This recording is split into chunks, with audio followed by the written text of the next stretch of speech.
નમસ્કાર મિત્રો, વેલકમ છે અમારી ચેનલ ગુજરાતી ગ્રામર ધમાકા પર। મિત્રો, હું તમારા માટે એક નવો ટોપિક લઈને આવી રહ્યો છું। તે ટોપિક છે શિક્ષક અભિયોગ્યતા કસોટીના 30 પ્રશ્નો, એ પણ જવાબો સાથે છે। તો મિત્રો, એના પહેલાં આ મારો વિડીયો તમે અંત સુધી જોતા રહેજો અને યોગ્ય લાગે તો લાઈક કરજો અને બીજા મિત્રો સુધી શેર પણ કરજો, જેથી કરીને તેમને પણ આ વિડીયો ઉપયોગી બની શકે। તો મિત્રો, હવે આપણે સ્ટાર્ટ કરીશું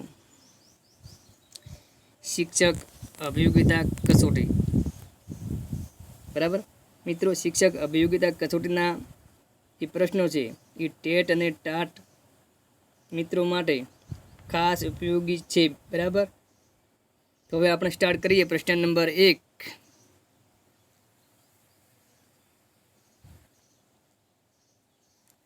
પ્રથમ રાષ્ટ્રીય શિક્ષણ નીતિ કઈ સાલમાં ઘડવામાં આવી?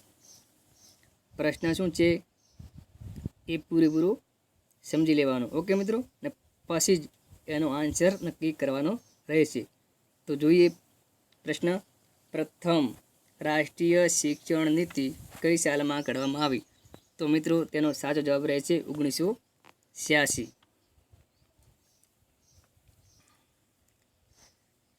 હવે જોઈએ પ્રશ્ન નંબર 2,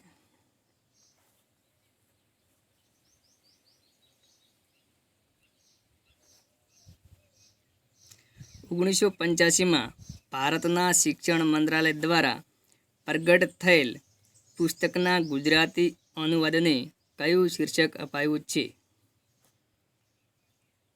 બરાબર મિત્રો, તો સાચો જવાબ કયો રહે છે? શિક્ષણનો પડકાર નીતિ પરિપ્રેક્ષ્ય। એટલે કે મિત્રો, પ્રથમ આપણે પ્રશ્નને સમજીને જ આન્સર નક્કી કરવાનો, ભલે ને 2 વાર પ્રશ્ન જોવો પડે। 1985માં ભારતના શિક્ષણ મંત્રાલય દ્વારા પ્રગટ થયેલ પુસ્તકના ગુજરાતી અનુવાદને કયું શીર્ષક અપાયું? તો મિત્રો, સાચો આન્સર છે શિક્ષણનો પડકાર નીતિ પરિપ્રેક્ષ્ય। બરાબર, એટલે કે શિક્ષણનો પડકાર નીતિ પરિપ્રેક્ષ્ય એ તેનો સાચો જવાબ રહેશે। ઘણીવાર 4 ઓપ્શન આપેલા હોય છે કે ધારો કે 1985માં ભારતના શિક્ષણ મંત્રાલય દ્વારા પ્રગટ થયેલ પુસ્તકના ગુજરાતી અનુવાદને કયું શીર્ષક અપાયું છે? ઓપ્શન છે એ શિક્ષણ પ્રસાર, બી શિક્ષણનો પડકાર નીતિ પરિપ્રેક્ષ્ય, સી શિક્ષણ નીતિ પડકાર અને આહ્વાન, ને ડી તો શિક્ષણ દશા અને દિશા। તો મિત્રો, આપણો સાચો જવાબ કયો રહે છે? શિક્ષણનો પડકાર નીતિ પરિપ્રેક્ષ્ય। ઓકે મિત્રો, કયા પ્રશ્નનો? તો મિત્રો,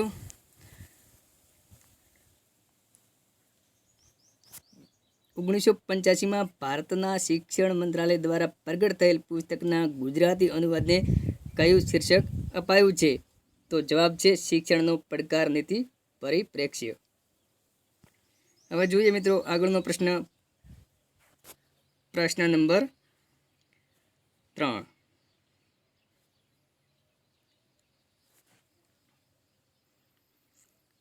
કે નવોદય વિદ્યાલય એટલે શું? પ્રશ્ન શું છે મિત્રો? કે નવોદય વિદ્યાલય એટલે શું? તો જોઈએ એનો જવાબ। તો મિત્રો, પ્રશ્ન ખાસ સમજી લેજો કે નવોદય વિદ્યાલય એટલે શું। તો હવે આપણે જવાબ તરફ જઈએ। તો મિત્રો, જવાબ છે નવી રાષ્ટ્રીય શિક્ષણ નીતિના ભાગરૂપે ગ્રામ્ય વિસ્તારના વિદ્યાર્થીઓના અગ્રિમ વિકાસ માટે નિવાસી શાળાઓમાં મફત શિક્ષણની જોગવાઈ। બરાબર મિત્રો, હું ફરીથી બોલી જાઉં છું, ખાસ ધ્યાન આપજો કે નવી રાષ્ટ્રીય શિક્ષણ નીતિના ભાગરૂપે ગ્રામ્ય વિસ્તારના વિદ્યાર્થીઓના અગ્રિમ વિકાસ માટે નિવાસી શાળાઓમાં મફત શિક્ષણની જોગવાઈ।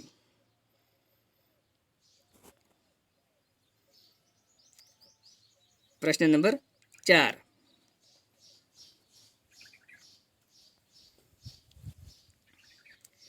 રાષ્ટ્રીય શિક્ષણ નીતિ 1986 એ કયા શિક્ષણના સાર્વત્રિકરણ ઉપર ભાર મૂકે છે? ધારો કે મિત્રો આ પ્રશ્ન પરીક્ષામાં પૂછાઈ ગયો.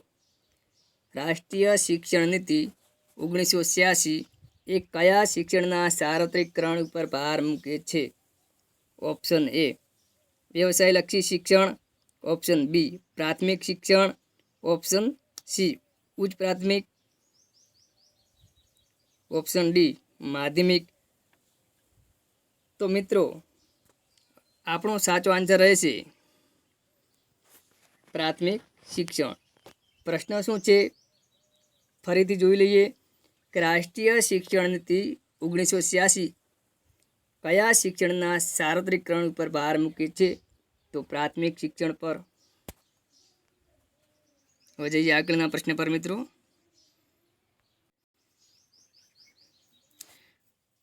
પ્રશ્ન નંબર 5.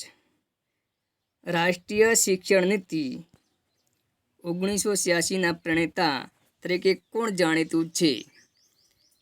રાષ્ટ્રીય શિક્ષણ નીતિ 1986ના પ્રણેતા તરીકે કોણ જાણીતું છે? તો મિત્રો આપણો સાચો જવાબ કયો રહે છે? રાજીવ ગાંધી. ખાસ ધ્યાન આપજો જેથી કરીને પરીક્ષામાં 1 માર્ક્સ પણ ખોવાનો વારો આવી શકે નહીં. હવે જઈએ મિત્રો આગળના પ્રશ્ન પર.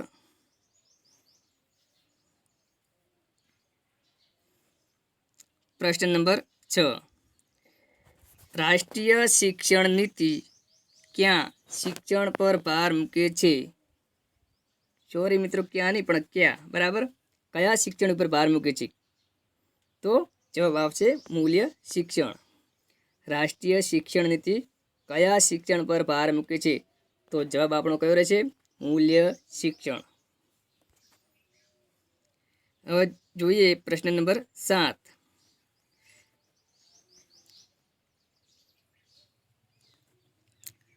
દેશમાં ચાલતું 10+2+3નું માળખું સૂચવનાર ભલામણ કરનાર પંચ કયું?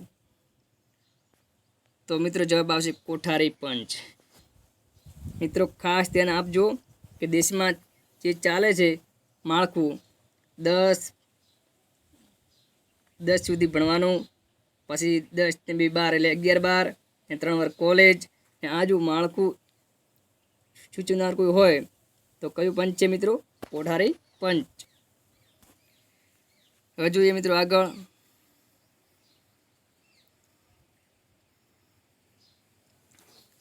પ્રશ્ન નંબર 8.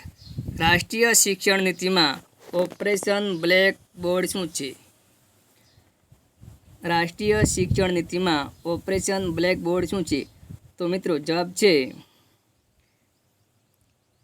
પ્રાથમિક શાળાઓને સાધન સંપન્ન બનાવવાની યોજના. બરાબર મિત્રો કે રાષ્ટ્રીય શિક્ષણ નીતિમાં ઓપરેશન બ્લેક બોર્ડ શું છે? તો પ્રાથમિક શાળાઓને સાધન સંપન્ન બનાવવાની યોજના. હવે જોઈએ પ્રશ્ન નંબર 9.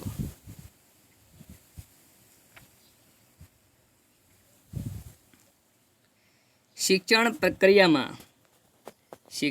પ્રક્રિયામાં બાળ રાષ્ટ્રીય શિક્ષણ નીતિમાં કયો અભિગમ સૂચવે છે? તો મિત્રો જવાબ આપણો કયો રહે છે? અધ્યયતા કેન્દ્રી. પ્રશ્નમાં આપણે શોર્ટ ટ્રિક જોઈએ તો અહીંયા તમને જોવા મળે છે બાળ, બરાબર, એટલે કે અધ્યયતા એટલે કે બાળક, એટલે કે શિક્ષણ પ્રક્રિયામાં બાળ રાષ્ટ્રીય શિક્ષણ નીતિમાં કયો અભિગમ સૂચવે છે? તો મિત્રો તમને બાળ જોવા મળે ને આ પ્રકારનો કોઈ પ્રશ્ન હોય તો તમારે ઓપ્શનમાં આપેલો હોય અધ્યયતા કેન્દ્રી, તો આપણો જવાબ કયો રહેશે? અધ્યયતા કેન્દ્રી.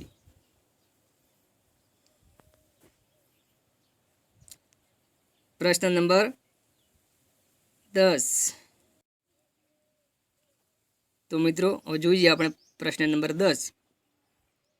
નવી રાષ્ટ્રીય શિક્ષણ નીતિમાં દેશ દુનિયાની કઈ મૂળ સમસ્યાને અંગે વિચારણા થઈ છે? મિત્રો પ્રશ્ન ખાસ સમજજો કે નવી રાષ્ટ્રીય શિક્ષણ નીતિમાં દેશ દુનિયાની કઈ મૂળ સમસ્યાને અંગે વિચારણા થઈ છે? તો જોઈએ મિત્રો એનો જવાબ. તો ખાસ ધ્યાન આપજો મિત્રો, આપણો જવાબ કયો રહે છે? પર્યાવરણ. પ્રશ્ન શું હતો ફરીથી આપણે સમજી લઈએ, જેથી કરીને કોઈ તકલીફ ઊભી થઈ શકે નહીં. કે નવી રાષ્ટ્રીય શિક્ષણ નીતિમાં દેશ દુનિયાની કઈ મૂળ સમસ્યાને અંગે વિચારણા થઈ છે? તો આપણો કયો જવાબ છે સાચો? પર્યાવરણ. ઓકે મિત્રો, હવે જઈએ આપણે પ્રશ્ન નંબર 11 તરફ. તો પ્રશ્ન નંબર 11, MLL એટલે શું? MLL એટલે શું? તો મિત્રો સાચો જવાબ કયો રહે છે? Minimum level of learning. Minimum level of learning. હવે જોઈએ પ્રશ્ન નંબર 12.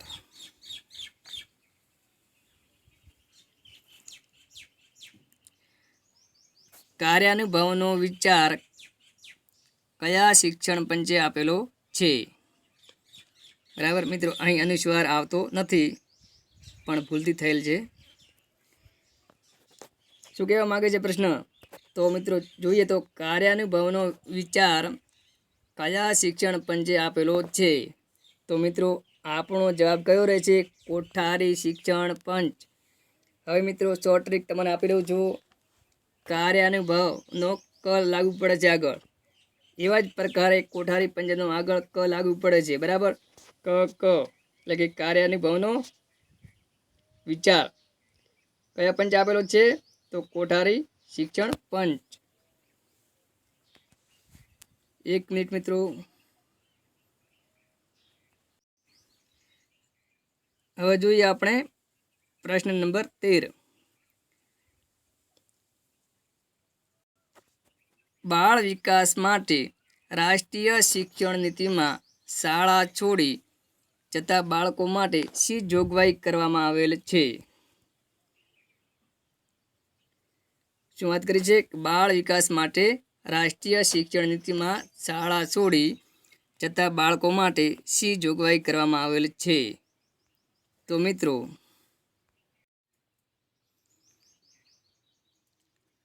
આપણો સાચો જવાબ રહે છે અવિધિસરના શિક્ષણ.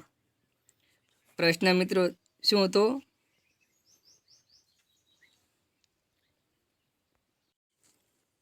મિત્રો પ્રશ્ન એ હતો કે બાળ વિકાસ માટે રાષ્ટ્રીય શિક્ષણ નીતિમાં શાળા છોડી જતા બાળકો માટે શી જોગવાઈ કરેલી છે? તો આપણો સાચો જવાબ કયો રહે છે મિત્રો? અવિધિસરના શિક્ષણ.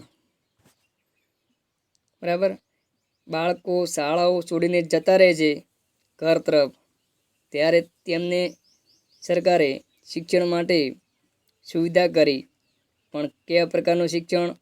તો અવિધિસરનું શિક્ષણ. ઓકે મિત્રો, એટલે કે અવિધિસરના શિક્ષણ કેન્દ્રોની સ્થાપના કરી હતી. તેઓ બાળકો ભણી શકે એટલા માટે. હવે જોઈએ પ્રશ્ન નંબર 14.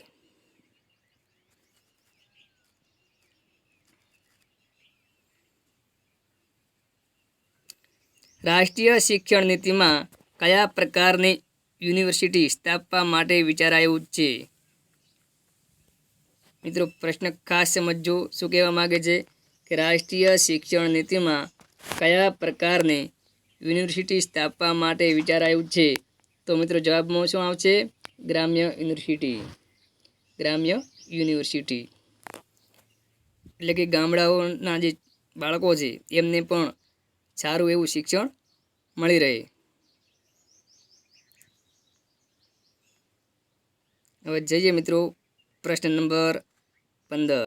તો મિત્રો પ્રશ્ન નંબર 15 જોઈએ તો ગુજરાતમાં ઓપન સ્કૂલોનો વિચાર ગુજરાતના કયા મુખ્યમંત્રીના શાસનકાળમાં કાર્યાન્વિત થયેલો છે? તો મિત્રો પ્રશ્ન ખાસ સમજજો, જેથી કરીને કોઈ તકલીફ ઊભી થઈ શકે નહીં. ગુજરાતમાં ઓપન સ્કૂલોનો વિચાર એટલે કે ઓપન એટલે કે ખુલ્લી સ્કૂલોનો વિચાર ગુજરાતના કયા મુખ્યમંત્રીના શાસનકાળમાં કાર્યાન્વિત થયેલો છે? તો સાચો જવાબ કયો રહેશે મિત્રો? ચિમનભાઈ પટેલ. બરાબર. તો ચિમનભાઈ પટેલ જ્યારે મુખ્યમંત્રી હતા ત્યારે ખુલ્લી શાળાઓનો વિચાર કાર્યાન્વિત થયેલો જોવા મળે છે. પ્રશ્ન નંબર 16.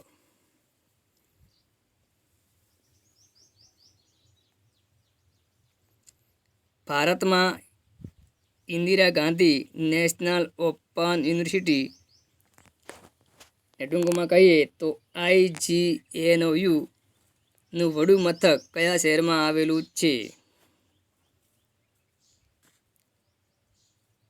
તો મિત્રો જવાબમાં શું આવશે?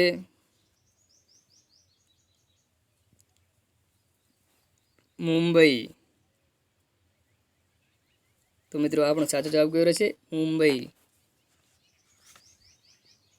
તો પ્રશ્ન શું હતો મિત્રો કે ભારતમાં Indira Gandhi national open university એને ટૂંકમાં કહીએ તો IGNOU નું વડુ મથક કોઈ શહેરમાં આવેલું હોય તો તે શહેર છે મુંબઈ. હવે જોઈએ મિત્રો પ્રશ્ન નંબર 17.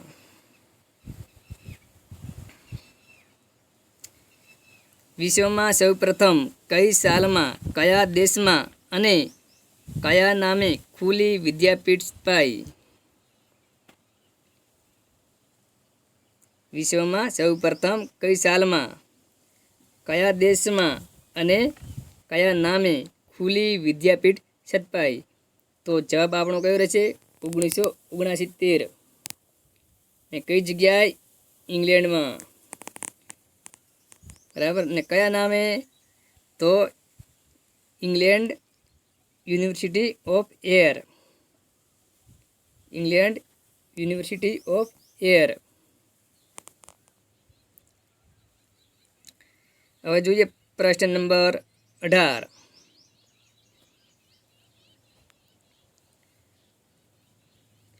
આપણા દેશમાં કઈ સાલથી ખુલ્લી શાળા એટલે કે ઓપન સ્કૂલની પ્રથા દાખલ થઈ? તો મિત્રો આપણો જવાબ કયો રહેશે? 1979. પ્રશ્ન શું છે, શું કહેવા માગે છે જોઈએ ફરીથી. તો આપણા દેશમાં કઈ સાલથી ખુલ્લી શાળા એટલે કે ઓપન સ્કૂલની પ્રથા દાખલ કરવામાં આવી? તો જવાબ આવશે 1979. કે આપણા દેશમાં કઈ સાલથી ખુલ્લી શાળા ઓપન સ્કૂલની પ્રથા દાખલ કરવામાં આવી? તો 1979.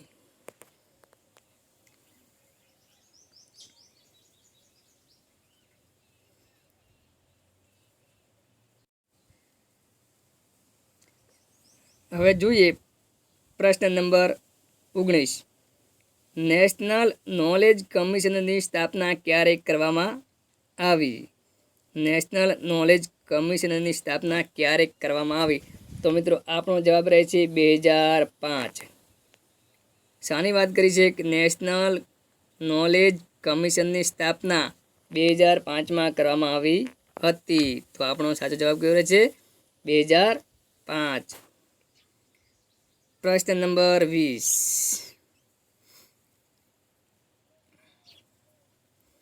કયું પંચ માધ્યમિક શિક્ષણ પંચ તરીકે ઓળખાયું? કયું પંચ માધ્યમિક શિક્ષણ પંચ તરીકે ઓળખાયું? તો મિત્રો આપણો જવાબ કયો રહેશે? મુદલિયાર પંચ.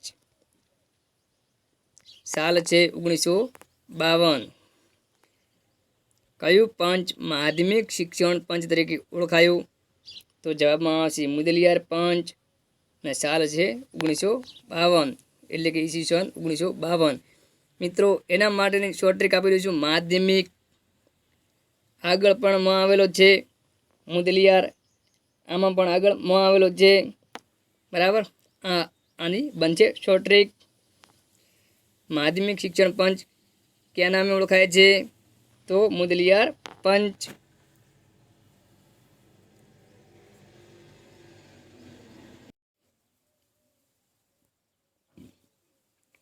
પ્રશ્ન નંબર 21, કયા સંવિધાન સંશોધનથી શિક્ષણનો અધિકાર મૂળભૂત અધિકાર બની ગયો? તો મિત્રો આપણો સાચો જવાબ કયો રહેશે? 86મો સુધારો. કયા સંવિધાન સંશોધનથી શિક્ષણનો અધિકાર મૂળભૂત અધિકાર બની ગયો? તો જવાબ આવશે 86મો સુધારો. જઈએ પ્રશ્ન નંબર 22.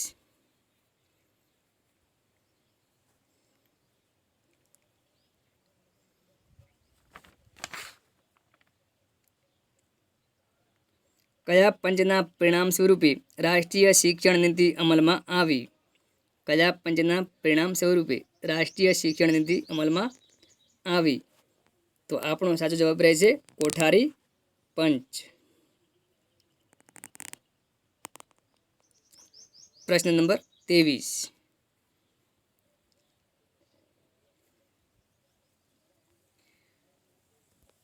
તો જોઈએ પ્રશ્ન નંબર 23, સંશોધિત રાષ્ટ્રીય શિક્ષણ નીતિ ક્યારથી અમલમાં આવી? તો મિત્રો ખાસ ધ્યાન આપજો, જવાબ કેવો આવશે? 1992. સંશોધિત રાષ્ટ્રીય શિક્ષણ નીતિ ક્યારથી અમલમાં આવી? તો સાચો જવાબ છે 1992. હવે જોઈએ પ્રશ્ન નંબર 24, ભાર વિનાનું ભણતર આ કોનો વિચાર છે? મિત્રો ખાસ ધ્યાન આપજો, એની હું તમને શોર્ટ ટ્રીક આપીશું જેથી કરીને લાંબા સમય સુધી તમને યાદ આ પ્રશ્ન રહી શકે. તો ભાર વિનાનું ભણતર આ કોનો વિચાર છે? તો મિત્રો જવાબ આવશે યશપાલ સમિતિ, એટલે કે પ્રોફેસર યશપાલ સમિતિ. ઓકે મિત્રો, હવે ભણતર સારી મેળવેલી હોય તો આપણને શું મળે છે? યશ. બરાબર, એટલે જવાબમાં શું આવે છે? યશપાલ સમિતિ. ઓકે મિત્રો, આ પ્રશ્ન માટેની એની શોર્ટ ટ્રીક છે. જોઈએ પ્રશ્ન નંબર 25.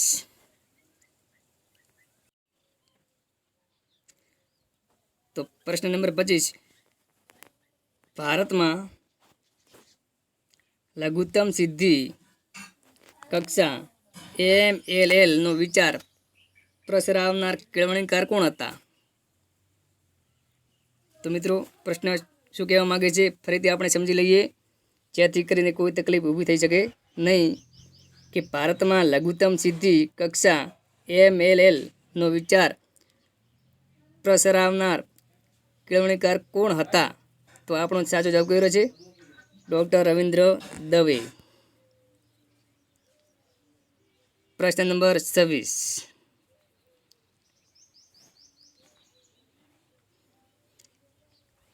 યુનેસ્કોના આંતરરાષ્ટ્રીય શિક્ષણ આયોગે 1996માં કેળવણી માટે કેટલા મુદ્દા જાહેર કર્યા હતા? મિત્રો પ્રશ્ન ખાસ સમજો શું કહેવા માંગે છે. જોઈએ ફરીથી, યુનેસ્કોના આંતરરાષ્ટ્રીય શિક્ષણ આયોગે 1996માં કેળવણી માટે કેટલા મુદ્દા જાહેર કર્યા હતા? તો જવાબ આવશે સાચો 9. ઓકે મિત્રો, 9 મુદ્દા જાહેર કર્યા હતા કેળવણી માટે. પ્રશ્ન નંબર 27, નવોદય વિદ્યાલય શિક્ષણનું માધ્યમ કયું છે? નવોદય વિદ્યાલય શિક્ષણનું માધ્યમ કયું છે? તો મિત્રો ખાસ ધ્યાન આપજો, જવાબ આવશે હિન્દી અથવા અંગ્રેજી. કયું માધ્યમ છે નવોદય વિદ્યાલયનું? તો હિન્દી અથવા અંગ્રેજી. હવે જઈએ પ્રશ્ન નંબર 28 તરફ.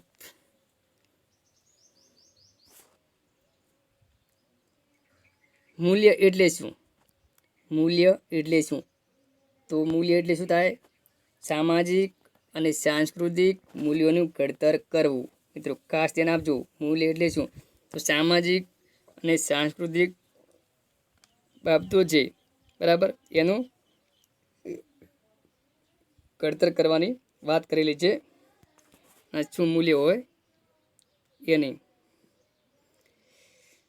તો પ્રશ્ન નંબર 29, શિક્ષણના એક ભાગ તરીકે 10 વર્ષીય શિક્ષણમાં કયો વિષય ઉમેરાય છે? શિક્ષણના એક ભાગ તરીકે 10 વર્ષીય શિક્ષણમાં કયો વિષય ઉમેરાય છે? તો મિત્રો આપણો સાચો જવાબ કયો રહેશે? કાર્યાનુભવ. બરાબર મિત્રો, 10 વર્ષ માટેનો ઉલ્લેખ હોય એમાં કયો વિષય ઉમેરાય છે શિક્ષણ માટેની કોઈ વાત કરેલી હોય તો આપણો સાચો જવાબ રહેશે કાર્યાનુભવ.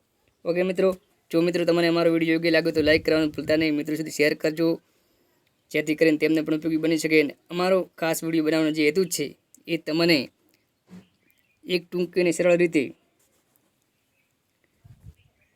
સરકારી નોકરી મળી રહે અને તમારા મા બાપની આંખમાં એક પ્રકારની ખુશી જોવા મળે, એ જ અમારો હેતુ છે. જેથી કરીને આ વિડીયો અમે બનાવીએ છીએ. ને કોઈ ભૂલ જણાય તો કમેન્ટ કરવાનું ભૂલતા નહીં. અને હવે ફરીથી આપણે નવા વિડીયોમાં મળીશું. જય હિન્દ, જય ભારત.